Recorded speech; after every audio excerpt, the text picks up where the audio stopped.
Hello, welcome, or welcome back. Today I'm going to talk about how to love yourself unconditionally. But first, we're going to get centered with our breathing exercise. Just 3 deep breaths in through the nose and out through the mouth. Here we go. One. Let the shoulders drop and relax. Two. Relax and release the jaw. And three. Open your heart to receive.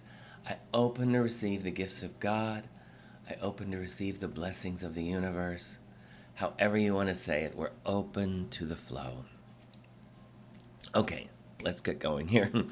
How to love yourself unconditionally.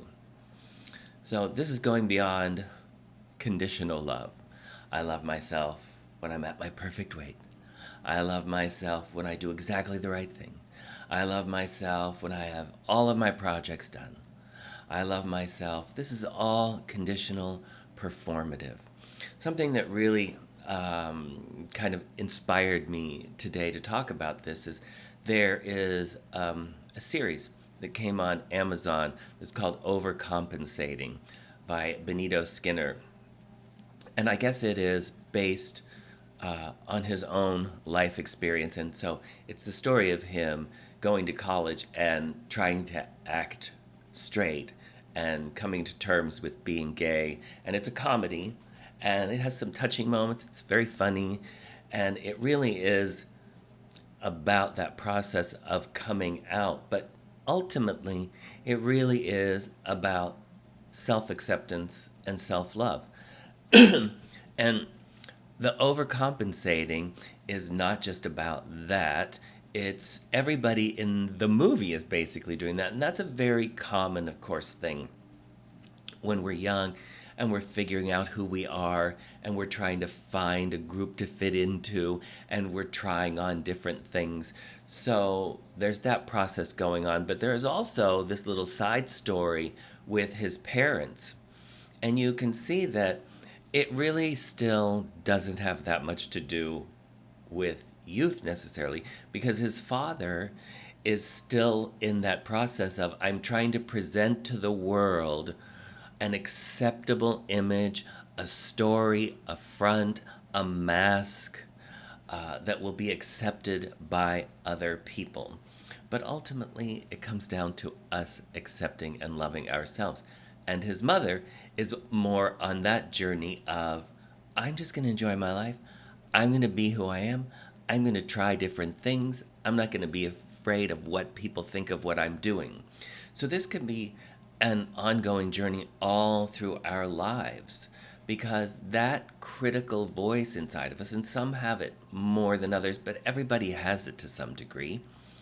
And it's just a liar. It's the father of all lies that we are unlovable and unacceptable. That's why one of the videos here is I'm likable, lovable, and lickable. In fact, so I don't forget this, in on this my YouTube channel here, I have several playlists, and one of the playlists is inspired music.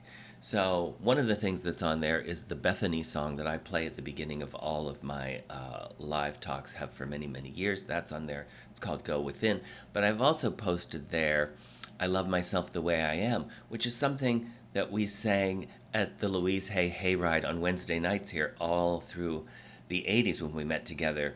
And that's a wonderful little song. It sounds like a children's song because we're all still children inside. And so that's something you might want to listen to and sing to yourself when you are having some days where you're criticizing yourself. So that's step one, and the biggest step of all. This I learned from Louise Hay years ago, is step one of loving yourself is give up all self-criticism. Give up all self-condemnation. And this can be a very big challenge, okay? Because, you know, well, for people like me, I was literally trained to hate myself, that I wasn't good enough. Not just being gay, but I grew up the first 12 years of my life in the Catholic Church, and everything about that was, I am not worthy to receive you, but only say the word and I shall be healed. I am undeserving of all your love. It's just hypnotic training. This is why I always say I'm a demotivational speaker and a deprogrammer. To deprogram us for the ways that we are programmed by the world to attack, to criticize, to feel judgment, guilt, blame, and shame. So, A Course in Miracles says miracles don't do anything, miracles undo. So the miracle is the undoing of the ways in which we hurt ourselves with our thoughts, with our actions, with the things that we believe about ourselves. So step one is to give up all self-criticism. It doesn't mean that you don't, it's not about being perfect. We're not perfect. We're not meant to be perfect here in these physical bodies. And so, of course, we can notice where we need to grow or change. That's part of that song. I love myself the way I am. Still, I want to grow. But we can do it without hating ourselves, without attacking ourselves. We can see aspects of our personality that maybe aren't working. I mean, that's part of that show, is looking and seeing, oh, this doesn't work, okay? Lying about this doesn't work.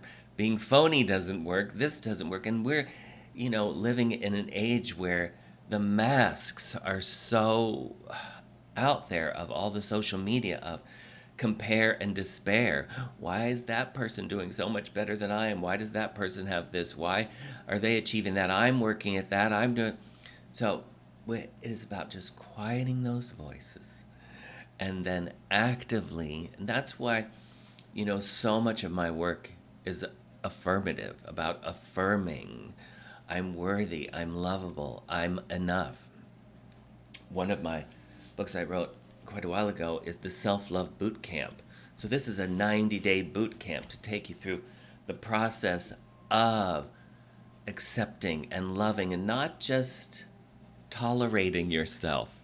Years ago, in my groups, I said to people, you should marry yourself because you're going to be with you for eternity. You're never going to be able to get away from yourself. I was living in an apartment in Palm Springs where one whole wall of the dining area and living space, which was even the kitchen, was just wall to ceiling mirror, whole wall of mirrors. So I was seeing myself all the time. And although I'd gotten to the point where I didn't just hate myself anymore, I'd done enough work on undoing that level of Catholic guilt,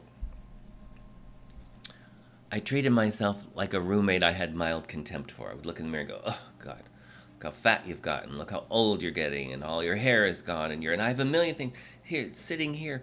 When I have to look at myself, when I'm doing these videos and everything, I see, the flaws. So the work never ends, but I've moved away from just tolerating myself as a roommate I'm stuck with to, I don't care that you've got wrinkles here and that you've gained a lot of weight and that you've gotten old.